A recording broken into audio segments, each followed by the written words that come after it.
Bienvenue dans le podcast d'Elpis. Je m'appelle Johanna et ce podcast a été créé pour encourager ta croissance spirituelle et personnelle. Mon mandat est de t'aider à te reconnecter à Dieu pour être mieux connecté à toi-même afin d'impacter le monde autour de toi. Ici, on parle coaching de vie, mais sur des bases bibliques. On est vrai, sans détour et en scène. Elpis, connecté pour impacter.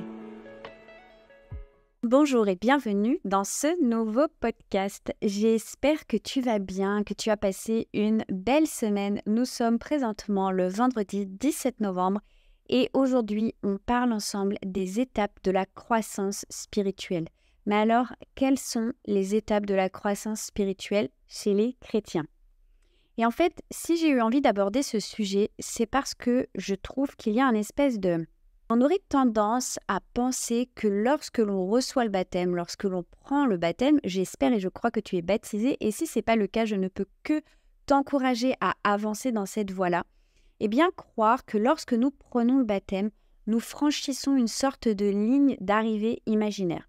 Et d'ailleurs, c'est même ce qui empêche certains de prendre le baptême, c'est croire que je ne suis pas assez bien, je ne suis pas assez parfait, je ne suis pas assez avancé, entre gros guillemets, pour prendre le baptême.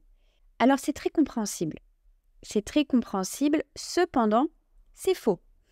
Dans le sens où la marche avec Jésus, c'est un processus. Et donc, tu prends le baptême à partir du moment où tu as la révélation personnelle de Christ, tu prends le baptême et ensuite, tu marches avec lui. Mais donc, ce n'est pas une ligne d'arrivée. Et je comprends aussi cette histoire, un petit peu cette pensée de ligne d'arrivée, dans le sens où lorsque l'on reçoit la révélation personnelle et intime que Jésus est vivant, qu'il nous aime, qu'il nous a sauvés, alors d'un coup, on va avoir tendance à rentrer dans une espèce de phase d'euphorie, de joie, de découverte. Et dans cette phase, on va peut-être, parfois, avoir tendance à croire que tous nos soucis, toute notre histoire, toutes nos blessures, tous nos schémas psychologiques, tout ça, ça reste dans l'eau. On prend le baptême, tout ça, ça reste dans l'eau, et hop, nous, on en ressort, et il n'y a plus tout ça. Ce qui se passe, en fait, c'est que la vie te montre que non, tout ça n'est pas resté dans l'eau. Le baptême, c'est un acte qui est symbolique, c'est vraiment la décision publique de ton engagement envers Christ. Il y a quelque chose de très symbolique, de très prophétique dans le baptême, mais à aucun moment, tes soucis, ta vieille nature et tout ce qui s'ensuit, ça reste dans l'eau. Donc, ce qui va arriver, c'est qu'on va trouver des personnes parfois qui vont avoir tendance à être surprises de faire face à de l'adversité, et qui ne comprennent pas pourquoi leur vie, elle n'est pas plus facile ou pourquoi elles ont l'impression d'être redevenues les mêmes qu'avant leur rencontre avec Jésus. Eh bien, parce que le baptême, c'est comme le mariage. C'est le point de départ d'une longue course de fond, une course d'endurance. Et il y a un autre mot qu'on prononce de moins en moins, et c'est le mot « discipulat ». Ce mot nous parle d'être un disciple. Disciple de qui ? Disciple de Jésus. Et le mot « discipulat », il vient du grec « mathetes » qui veut dire « étudiant ». Nous sommes les étudiants de Jésus. Nous allons apprendre, nous allons passer par des tests, nous allons grandir, nous allons mûrir. Parfois, il nous faudra revenir à une leçon précédemment apprise pour nous la remémorer, pour la revoir sous un nouvel angle. C'est un processus continu dans lequel nous sommes transformés de gloire en gloire, conformément à ce que la Bible nous enseigne dans 2 Corinthiens, chapitre 3, verset 18. Alors, quelles sont ces étapes ? Eh bien, nous allons aller les regarder maintenant. L'étape numéro 1, c'est accepter Jésus comme sauveur et maître. La base de ta croissance spirituelle, c'est bel et bien de devenir chrétien.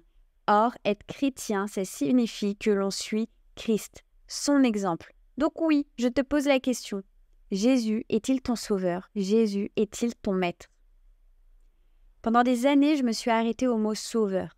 Jésus était mon sauveur, mais il n'était pas mon maître. Je ne suivais pas son enseignement. Je ne suivais pas son exemple, je ne lui remettais pas mes choix et je ne remettais pas mes décisions entre ses mains. Qu'en est-il pour toi ? Jésus dira lui-même dans la Bible, lorsqu'il il parlera à la foule, « Je suis le chemin, la vérité et la vie. Nul ne vient au Père que par moi. » Il est le chemin. Il est le chemin de toute une vie. De plus, la Bible nous dit dans Philippiens, au chapitre 1 et au verset 6, « J'en suis fermement persuadé, celui qui a commencé en vous son œuvre bonne la poursuivra jusqu'à son achèvement au jour de Jésus-Christ. » Là, ce qu'on est en train de nous dire, c'est que Jésus a commencé en nous une œuvre qu'il va poursuivre jusqu'à son achèvement. Le jour de Jésus-Christ, c'est quoi? C'est le jour de la rencontre avec Jésus, parce que nous croyons, n'est-ce pas, que nous allons rencontrer Jésus un jour. Une œuvre prend place en nous, une œuvre prend place en moi, une œuvre prend place en toi. C'est une œuvre d'apprentissage, de croissance spirituelle et de développement personnel. Et son point de départ est de laisser celui qui peut tout faire nous montrer les choses et agir en nous. Et, petit bémol, j'ai tendance à entendre « ça va se faire automatiquement ». Non. Non, non, non et non. Ça ne se fait pas automatiquement. C'est pas parce que tu lis ta Bible qu'il va se passer des choses en toi.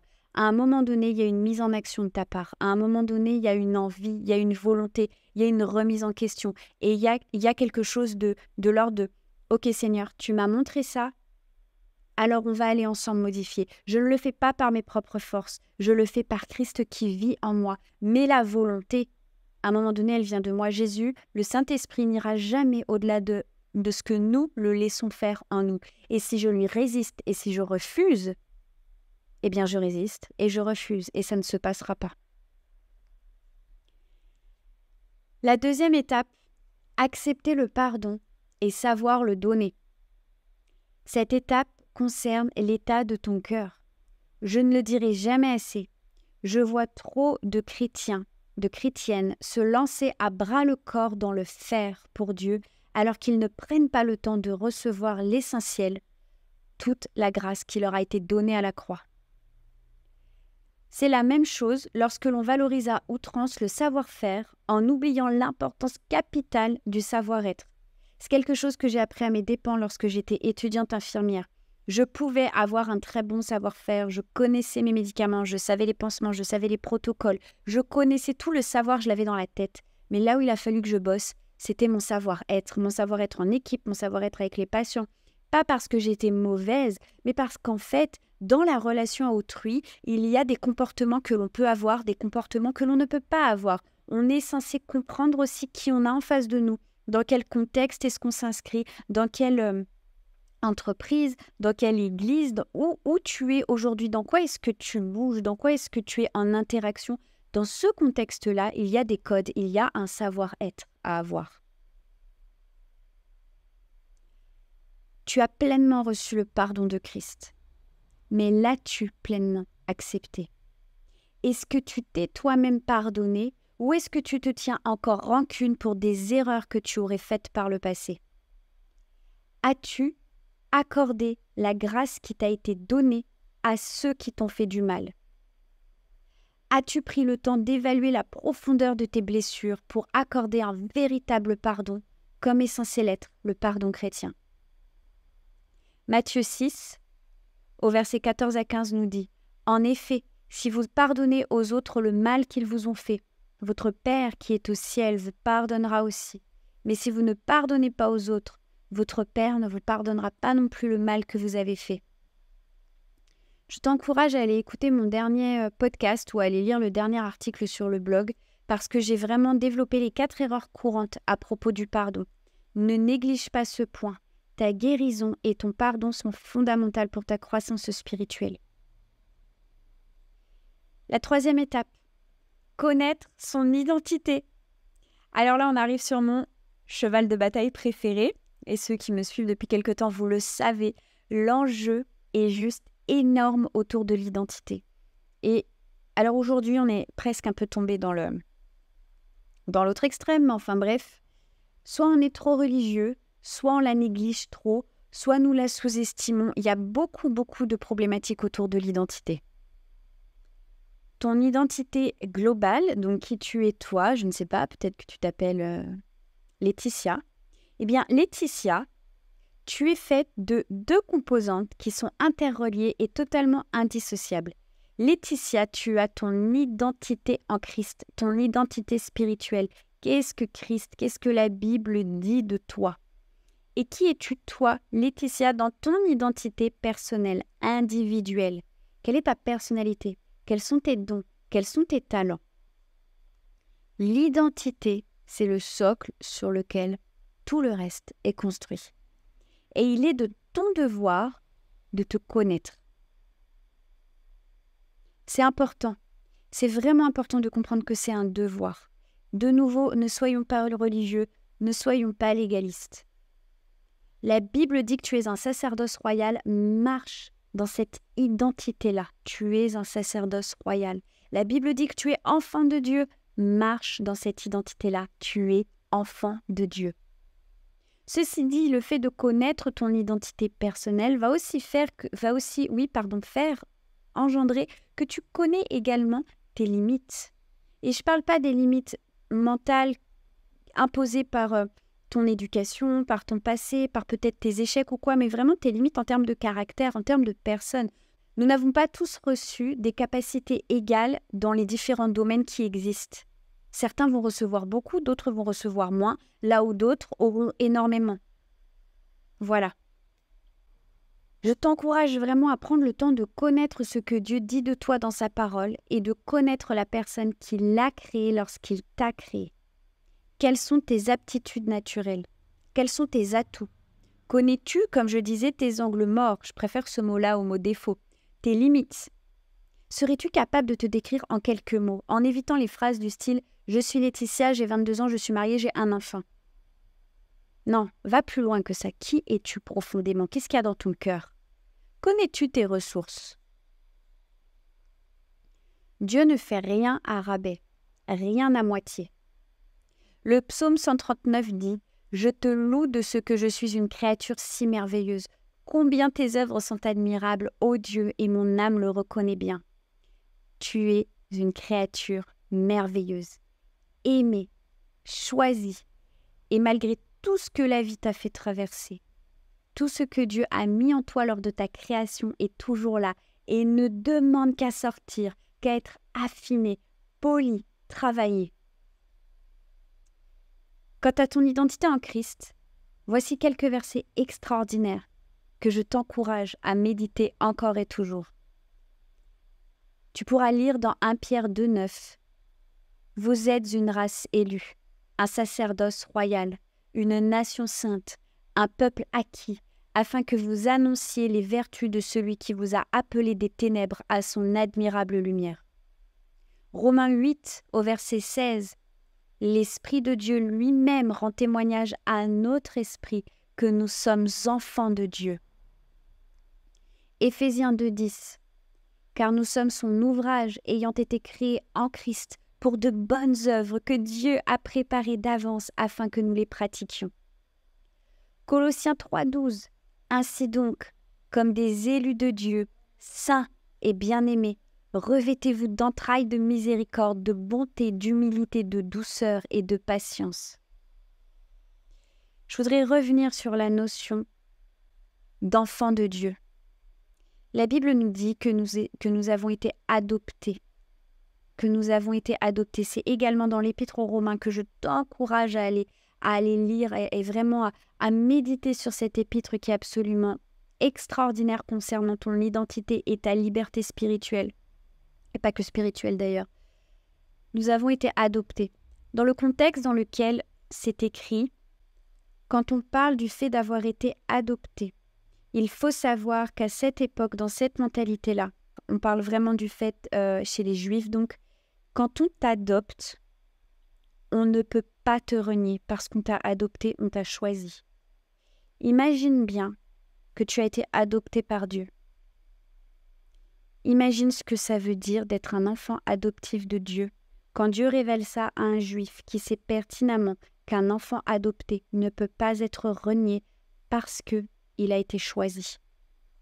Dieu ne peut pas se repentir de tout ce qu'il a annoncé sur ta vie parce que tu as été choisi. La 4e étape, connaître ta mission de vie, ton appel. Encore une fois, je ressors le verset Éphésiens 2:10, car nous sommes son ouvrage ayant été créé en Jésus-Christ pour de bonnes œuvres que Dieu a préparées d'avance afin que nous les pratiquions. Tu as une mission de vie et de belles œuvres ont été préparées d'avance pour toi. Ta mission, ton appel est complètement en lien avec ton identité, avec qui tu es. J'ai remarqué quelque chose avec Dieu, c'est qu'il est généralement assez méthodique, assez logique. Ta mission de vie repose sur ta personnalité, sur tes aptitudes, sur ce qui brûle naturellement sur ton cœur. Si tu n'aimes pas, si tu n'as pas d'affinité, si tu n'arrives pas à trouver, un point commun avec les personnes âgées, il y a peu de chances que tu sois appelé à avoir une mission avec les personnes âgées, d'accord? Qu'est-ce qui brûle naturellement sur ton cœur?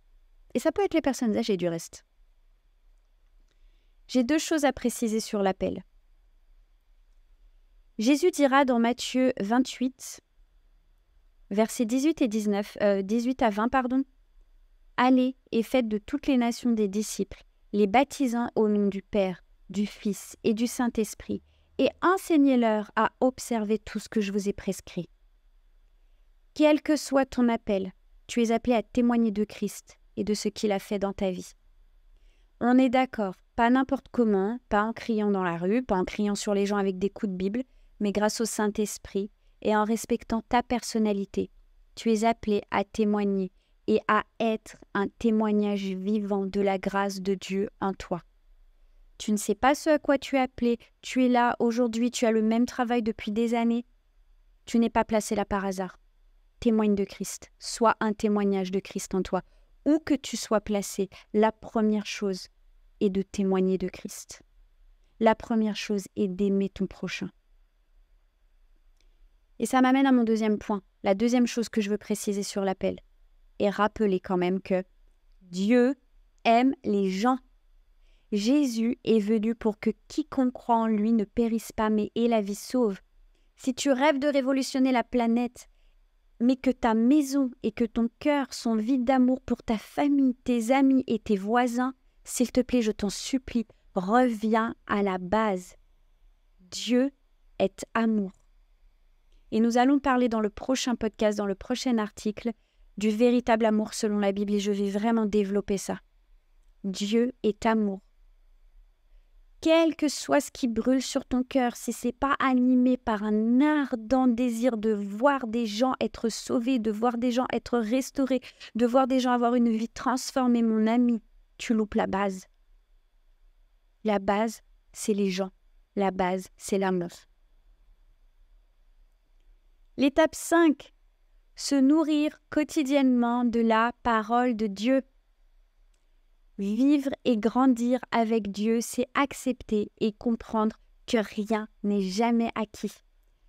Et notamment que notre vieille nature peut très, très vite revenir prendre le dessus et le contrôle sur nous.